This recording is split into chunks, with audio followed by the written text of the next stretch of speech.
a lot less problems.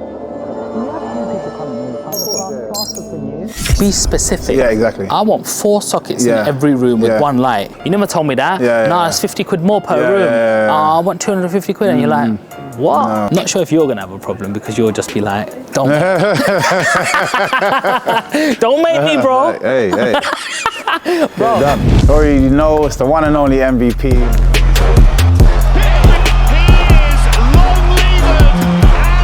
My main man, Sean Land here, helping me out, kind of learning and educating me on his background, taking me to one of his properties, showing me exactly what he's going to be doing here, exactly how he's doing it, things to think about when doing it for myself, because it's definitely an area, I think, for everybody that needs to get into property or wants to get into property. But following this man is going to make things 10 times easier for yourself, and it's going to cut out a lot of the mistakes that you're probably going to make. Push forward and continue. There's always going to be things and headaches, but if you can have somebody that can mentor you, like Sean, to take you through properties like this that you're probably going to want to do for yourself, it's going to help you so much more. And I've already learned a lot just from today. I'm going to be coming back, I'm going to be returning, and you're going to see me doing it for my own properties very soon.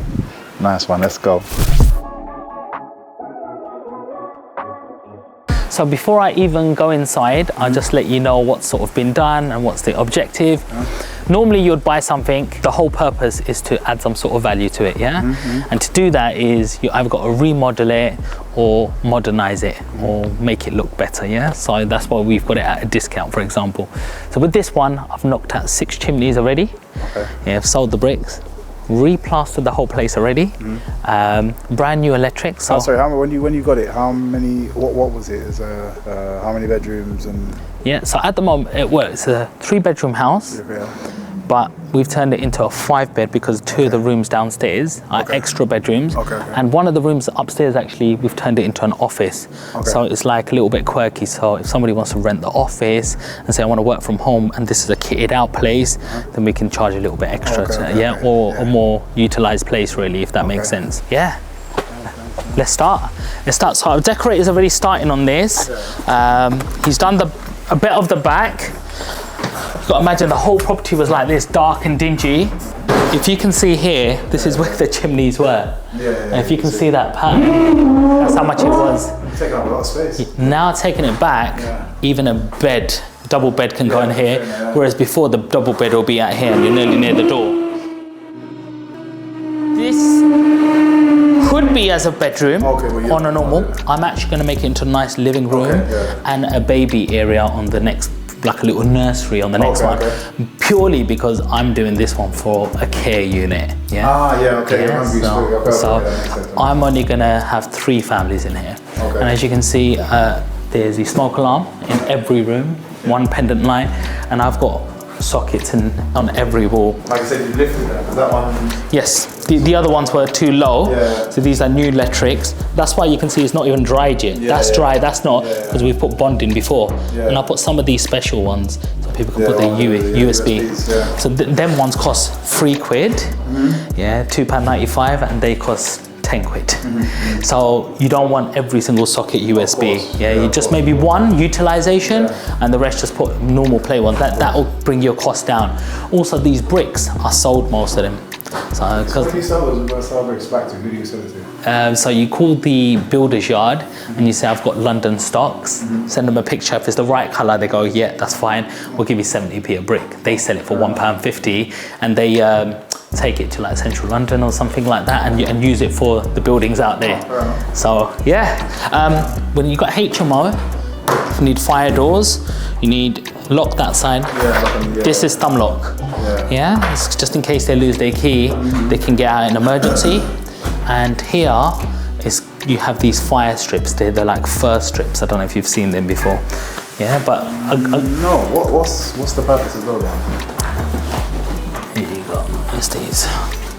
So it'll be these. So when it's closed shut, even a fire can't get through the little gaps. It gives you at least 30 minutes. So when somebody's hitting out one of these doors, he'll know the hinges, the locks, the self-closer that automatically pushes the door closed, and these thumb locks, they'll know. It'll probably cost you about £350 to £500 for supply and fit per door. So imagine 5 doors, all of a sudden you're spending 2.5 grand. Sorry. What do you mean? this program? Because it's very... Yeah, this is Ren. Ren sends you this. They got some really So then they advanced... obviously is based on the measurements that... Yeah. Do you send it into them or...? Yeah. So when I sit with them, this is what you need to do. So where you know you want your kitchen, I've got to measure that wall to the edge here before it curves. And I've got to measure to that door. So I basically just draw a rectangle like that. And from here, from there to there, I'll send them the measurement rather than trying to break all of this up and so refit and all of this. Easier. I've got to put it straight into the mixer, mix it, and they're getting on with their work straight away. So the guys, I'm going to get him to put it, I think, here, so then it doesn't block their way here. And once they get the level there, they could even leave this little bit and carry on that side. And then once the materials are down, then and I'm going to have a shed here. So it's going to be a 4x3 shed. It's at the back. Yeah, so it's going to be 1, 2. Shed's going to probably come about here. I won't need a base to support it because this is already concrete and it's going to be already strong. So sometimes when you put a shed down, you need a concrete base they charge you for. Otherwise it starts sinking and moving. There's already a thick black armored cable, it's called, and I'm going to run it from that room. It's going to come from the cellar underneath, out of that room, and come all the way down here. And the other guys, I'll tell them to make sure it's boxed in and the slabs go sort of on top. Every exit. So as at the top of the stairs, there's an exit, bang, Same break again. that.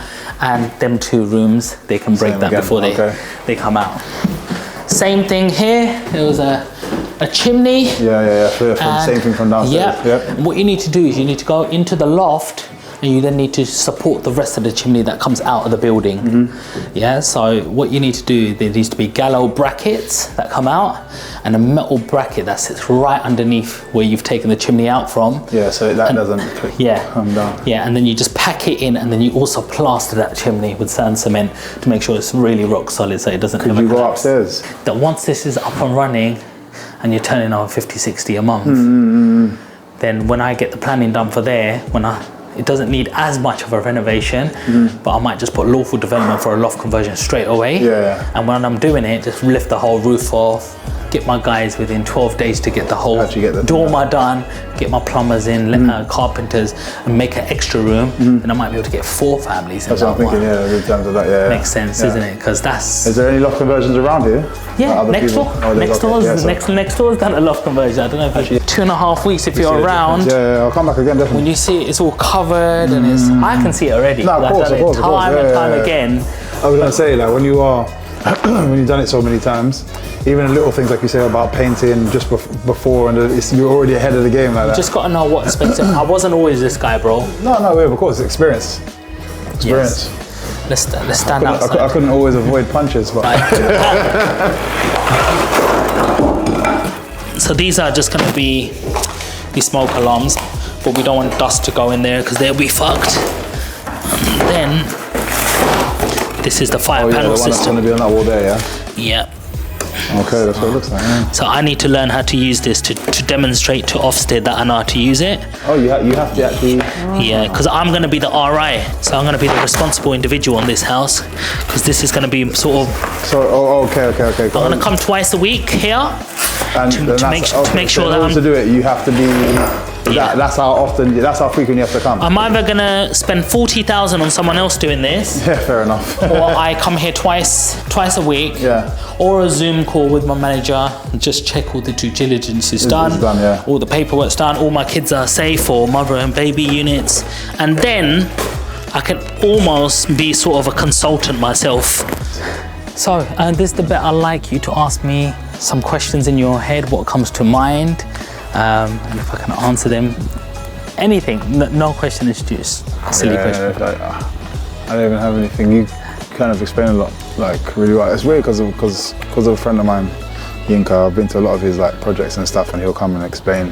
You got to always understand, it's not a them problem or you problem. It's just you need to work in synergy. Yeah. He has a pattern in his head. You have one. You have a vision in your head. Yeah. You got to give them your vision. Get it done in black and white. I'm not sure if you're gonna have a problem because you'll just be like, don't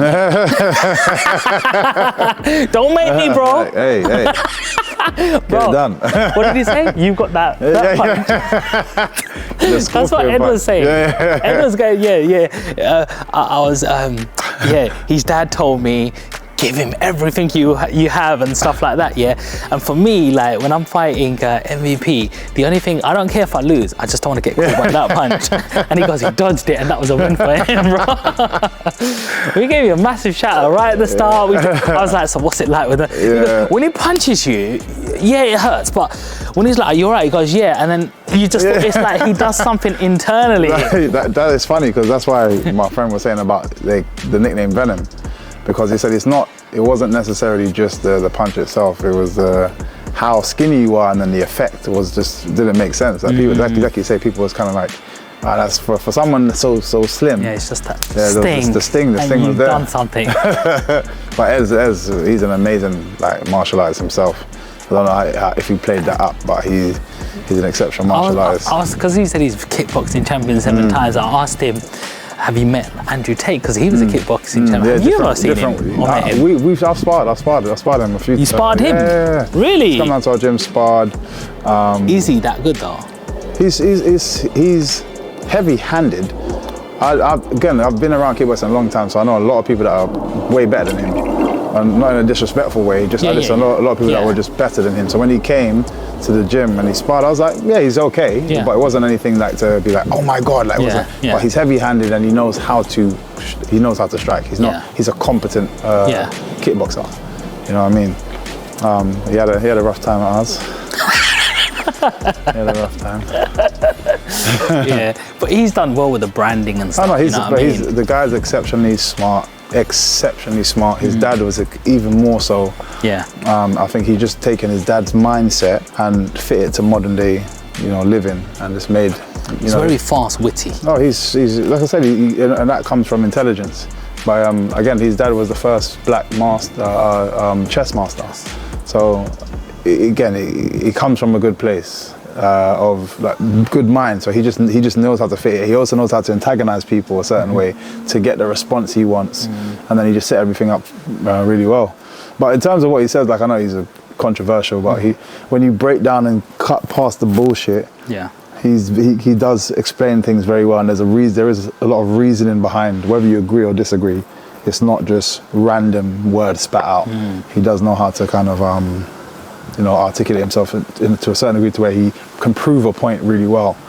I can work well with you. I'm mentoring my little nephew. He's only 19, and already he's coming to my house tonight from Peterborough because I've seen some properties in Leeds. Nice. Can we just get started? He's saved 20 grand already because he's working on the trains. And I was like, yeah, we're gonna get started. So he's another one I'm really passionate about helping, because he's like, you've done it, Mama G. I've seen you grow the last 20, 25 years, and you were there and you're there. And I was like, one, we're still the same people. I want you to always stay humble. Money doesn't make you. But two, anything you want, you can do it.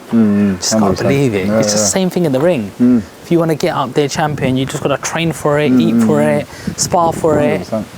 You're there, innit?